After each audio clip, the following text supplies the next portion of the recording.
আসসালামু আলাইকুম, সবাই কেমন আছো? নিশ্চয়ই খুব ভালো আছো। হঠাৎ করে বিকালবেলা ছেলে বায়না ধরলো আমাকে আনারস কেটে দাও। তো আমিও দৌড়ে যেয়ে ছেলেকে একটু আনারস কেটে দিলাম, আর এই আনারসটা আমি আমার মনের মতো করে মাখিয়েও দিলাম। আর ভাবছিলাম ভালো লাগবে, কিন্তু এতটা ভালো লাগবে সেই এক্সপিরিয়েন্সটা আমার মাম্মাম সোনার দিকে দেখলেই বোঝা যায়। তো একটু পরেই মাম্মাম সোনা চলে আসলো, এসেই দেখছে যে আমি আনারস মাখাচ্ছি। আর আনারস মাখানোটা তোমরা দেখতেই পাচ্ছ আমি আনারসের ভিতরে কি কি দিয়ে মাখাচ্ছি। তো এর এক্সপিরিয়েন্সটা একটু দেখো কেমন লাগছে, সেটা দেখলেই বোঝা যাবে। তো এখন আমরা 3-4 জন মিলে খাচ্ছিলাম, আর হঠাৎ করে মাম্মাম সোনা এই ভাবটি করলো।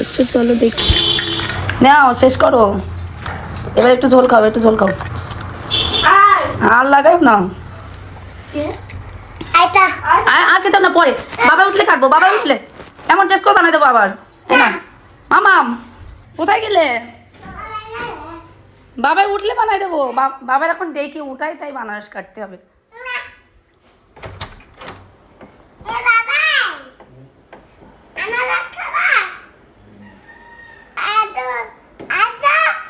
তো নাও, আমরা খাই। চলো, তোমার জন্য সবুজ আসছে না, বলো কাটবো, খাবা?